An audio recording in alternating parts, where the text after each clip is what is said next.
Hello guys, welcome to my YouTube channel. അപ്പോൾ ഞാൻ വീണ്ടും ഒരു വീഡിയോ ആയിട്ട് വന്നിരിക്കുകയാണ്. നാത്തൂൻ്റെ വീട്ടിൽ പോയി. അങ്ങനെ നേരെ ഞങ്ങൾ അവിടുന്ന് ഗുരുവായൂരാണ് അവരുടെ വീട്. അപ്പോൾ നേരെ ഗുരുവായൂർക്ക് പോയി. അപ്പോൾ അവരേനൊക്കെ വീഡിയോയിൽ എടുക്കാത്ത വേറെ ഒന്നുമല്ല കേട്ടോ. അവർ ഞങ്ങളുടെ അളിയൻ മരിച്ചിട്ട് കുറച്ച് മാസങ്ങളായിട്ടുള്ളൂ. അതുകൊണ്ടാണ് ആരും ഇപ്പോൾ വീഡിയോയിലേക്കൊന്നും വന്നില്ല. അപ്പോൾ അതാ ഞങ്ങളങ്ങനെ ഗുരുവായൂർ എത്തിയപ്പോൾ ഇതെവിടെ കുറേ കുട്ടികൾ ഡാൻസ് കളിക്കണം കണ്ടു. അപ്പോൾ അതൊക്കെ ഒന്ന് വീഡിയോ എടുത്തു. അപ്പോഴാണ് നാത്തൂൻ്റെ മോളുടെ കൂട്ടുകാരത്തിനെ ഞങ്ങളവിടെ കണ്ടത്. അപ്പോൾ ആ മോളുടെ അടുത്ത് ഞങ്ങൾ കുറച്ച് നേരം മോള് പോയിട്ട് വർത്താനൊക്കെ പറഞ്ഞ് അങ്ങനെ ഞങ്ങൾ അവിടെ നിന്ന് ഇതാ നടന്നു പടിഞ്ഞാറ് നടക്കെത്തി. അവിടെ നിന്ന് എല്ലാവരും ഒന്ന് തൊഴുതു. അതിന് ശേഷം എന്താ ഒരു ആന വരണ കണ്ടു. അപ്പോൾ അതിനൊന്ന് വീഡിയോ എടുത്തു. പിന്നെ ഞങ്ങൾ നേരെ കുളത്തിലേക്കാണ് പോയത്. കുളത്തിൽ കുറേ മീനുണ്ട്. എൻ്റെ മോനാണെങ്കിൽ മീനെ പിടിക്കാൻ പറ്റുമോ എന്നുള്ളൊരു ഇതിലാണ് മോൻ നിൽക്കുന്നത്.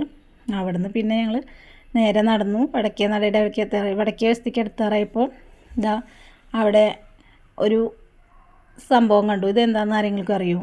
ഇതാണ് അത്താണി എന്ന് പറയും. അതായത് പണ്ട് കാലത്ത് ആൾക്കാർ ചുമടേറ്റ് വരുമ്പോൾ ഭാരമൊക്കെ തല്ലി വെച്ച് വരുമ്പോൾ അവർക്ക് ഇറക്കി വെക്കാനുള്ളൊരു സംഭവമാണ്. ഞങ്ങളിതാ വീണ്ടും അവിടെ നിന്ന് കിഴക്കേ നടക്കിലെത്തി. അവിടെ നന്നായി തൊഴുതു. ഞങ്ങളവിടെ നിന്ന് നേരെ നടന്നു. അപ്പോൾ അവിടെ ഒരു ടീ ഷോപ്പ് കണ്ടു. ഇവിടെ എല്ലാ തരം ടീകളും കിട്ടുമെന്നാണ് പറഞ്ഞു കേട്ടത്. ഞങ്ങൾ കുടിച്ചൊന്നുമില്ല. അവിടെ നിന്ന് അടുത്തൊരു ഷോപ്പിലേക്ക് പോയി. എൻ്റെ മോനൊരു വണ്ടി വാങ്ങണമെന്ന് പറഞ്ഞു. അതും വാങ്ങിച്ച് പോകുമ്പോഴാണ് നാത്തൂൻ്റെ വീടിൻ്റെ അയൽപക്കത്തെ ഒരു കുട്ടീനെ കണ്ടത്. അവിടെയാണ് ജോലി ചെയ്യുന്നത്. അങ്ങനെ നേരെ മഞ്ജുലാലിൽ പോയി. അപ്പോൾ വീഡിയോ ഇഷ്ടപ്പെട്ടു എന്ന് വിചാരിക്കുന്നു. Tata, bye bye.